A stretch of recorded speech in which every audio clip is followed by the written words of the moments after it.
Hello friends, a very warm welcome to all of you. My name is Tanya Agrawal and I welcome you to my channel Knowledge Pitara. So today I'm not here with some new words. I'm not going to cover the vocabulary section. Instead, we are going to study one of the most important topics from English grammar, and that is verb. So let's cover the verb. We'll start with its definition, its types, transitive and intransitive, then moving towards verbs of incomplete predication and ending it with complements. So let's get started. So what is verb? Verb is basically an action word. We all know that verb is an action word. Some of its examples are like run, sing, bake, dance, etc. There are numerous verbs in English grammar. So all these verbs are performing some of the action. Now let's see what are its type. The first one is modal verbs. Example, can, could, may, might, and again there are many, etc. We are not going to cover modal verbs in this video. If you want me to cover modal verbs also, please mention in the comment section. I'll make the video for it too. The next verb is auxiliary verb. Auxiliary means helping. So some of the helping verbs are is, am, are, was, were, and again there are many auxiliary verbs, helping verbs. And the last type of verb is action verb, which again shows the action. This action verb is divided into two parts, transitive verb and intransitive verb. So let's see what is transitive verb and intransitive verb. So basically transitive verbs are the verbs which links the subject with the object. So transitive verbs link subject with the object. Okay. Now what is subject? Subject is the doer in the sentence. And object is the receiver of the action. Whatever action has been performed in the sentence, it will receive the action. Let's see an example. John sent a postcard. So John is the subject in the sentence because John is performing the action. And what is action? What is verb? It's sent. Sent is the verb. And object is a postcard because a postcard is receiving the action from the subject. This transitive verb sent is making the link between subject and object. So postcard is object. So in case of transitive verbs, if you want to find out the answer, what is an object, just put up the question, what or whom. You need to use the question tag, what or whom. Like we can use here, what with subject and with verb. What John sent. What the answer? A postcard. So a postcard is an object. Let's see another example. She left the notebook. So she is subject, left is verb. Again put up the question with question tag what. What she left? The answer is the notebook. Again the notebook is an object. So we use the question tag what or whom to get the answer from the transitive verb. Now we saw object. Objects are also of two types, direct object and indirect object.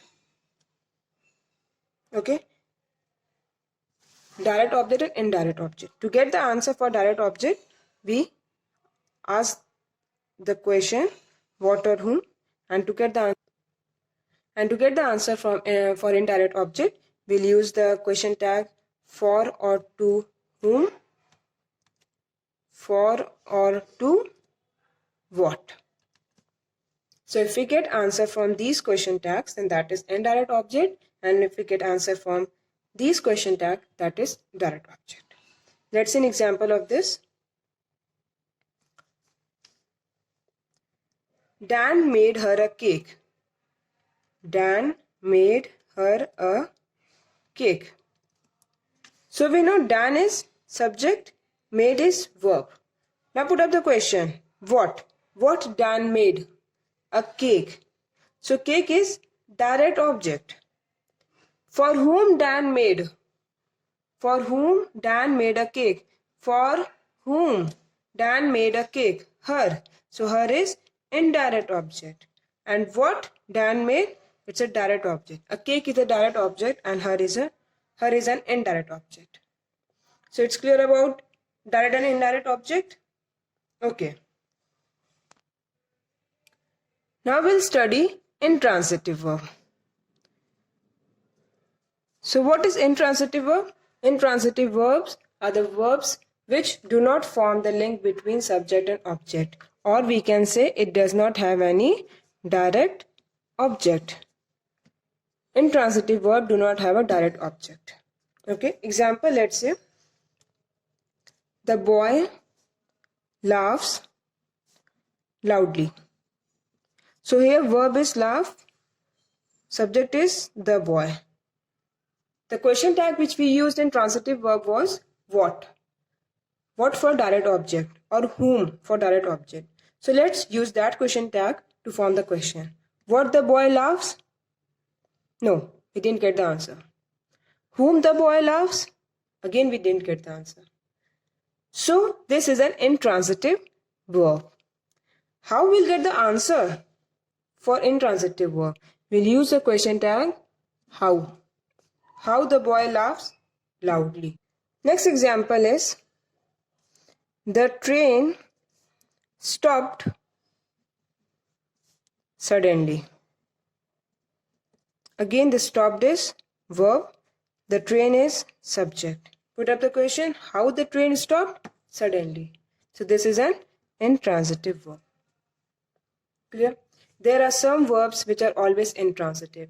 And I use the keyword D-glass. In short, I use it D-glass. D is die.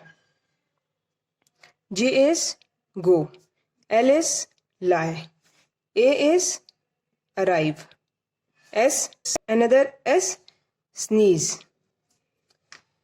These are some of the verbs which are always intransitive verb. They never use a direct object to complete the sentence, to make the complete sense.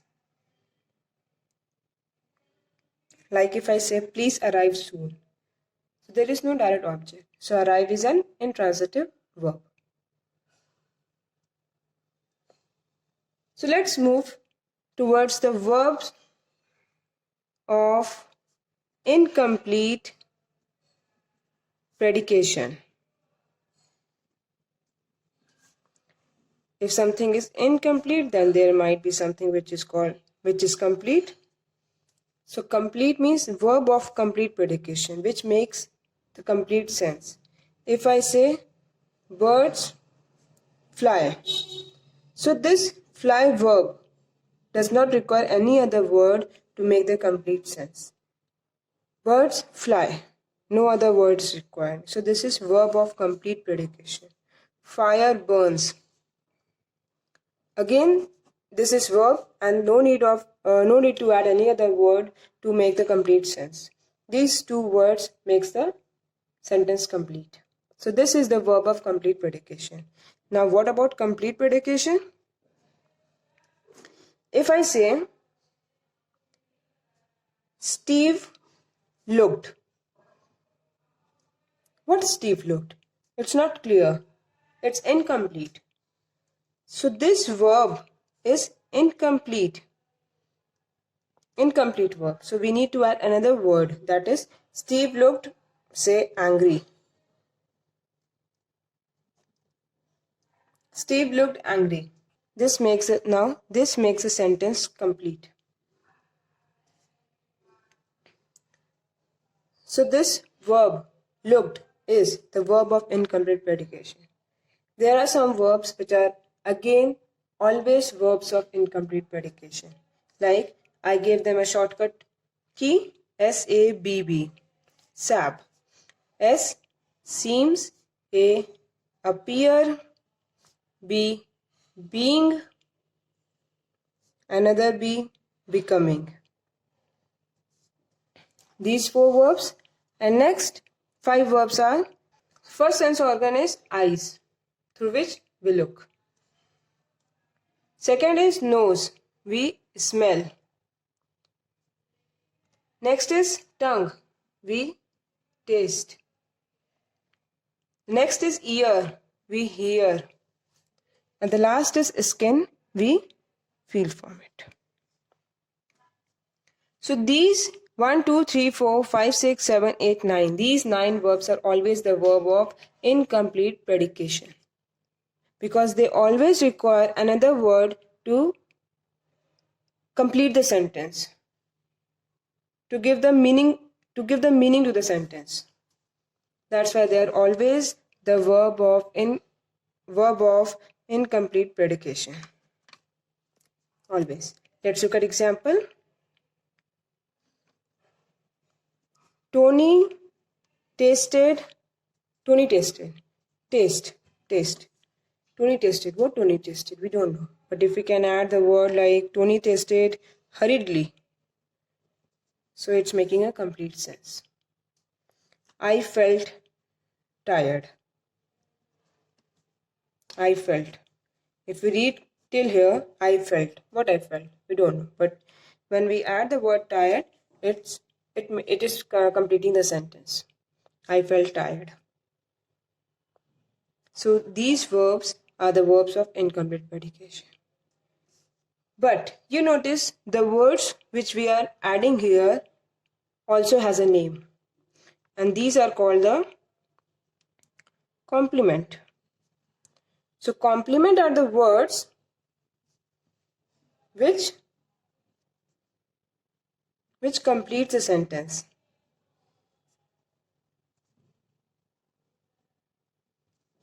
Complement are the words which complete the sentence. So as in the above example we saw, Tony tasted hurriedly. So here Tony is subject, tasted is verb of incomplete predication, and hurriedly is complement. Similarly, Patrick seemed excited. So Patrick is subject, seemed. If you read till here, Patrick seemed. What he seemed, we don't know. So we need to add a word excited, which is going to complete the sentence. So this is complement. And seemed is verb of incomplete predication. So complement is also of 2 types. One is subjective and another is objective. Subjective complements are always used with intransitive verb, and objective complement is used with transitive verb. As we have seen, these two are the examples of intransitive verb. So hurriedly and excited are subjective complement.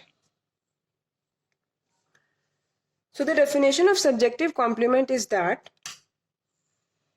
which represents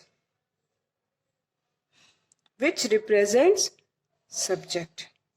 As if I say, John became a soldier. So John is subject, that is person. Also for person, a soldier is also used for person, and this soldier is representing the subject of the sentence, John. So this becomes the subjective complement. Okay. Another example. A glacier is a huge body of ice.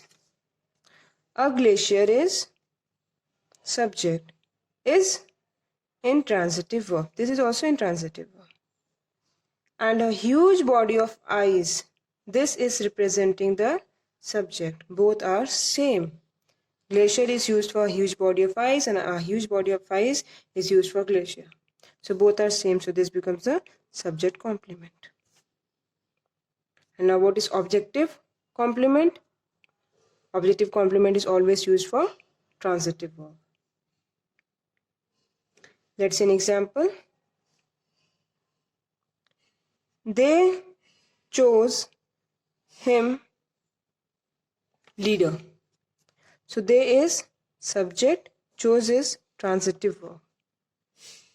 But can you tell me, they and him are used for same person? No. They are rest of the people and him, the leader, is another person. So this becomes object. And now this leader is used for they or for him? It's used for him. So this becomes the object complement. They chose him leader. Him is object and leader is objective complement. As we have seen, chose is transitive verb, and transitive verbs always have a direct object. And this direct object has an objective complement. Let's see another example. His father named him Nelson.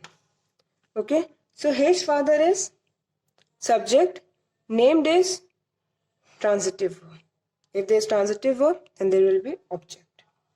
And his father and him, again both are different person. If both are different person, then this is object. And this Nelson word is representing the object of the sentence. So it becomes the objective complement. So I hope this is very clear to you. Let's have a quick summary. We studied about verb and its three types: modal verb, action verb, and auxiliary verb. Action verbs are of two types: transitive verbs and intransitive verbs. Okay, transitive verbs have two kinds of objects: direct object and indirect object. If it has a direct object, then it is going to have an objective complement. Okay, and intransitive verb has the verb of incomplete predication. And if it has a verb of incomplete predication, then it will have subjective complement.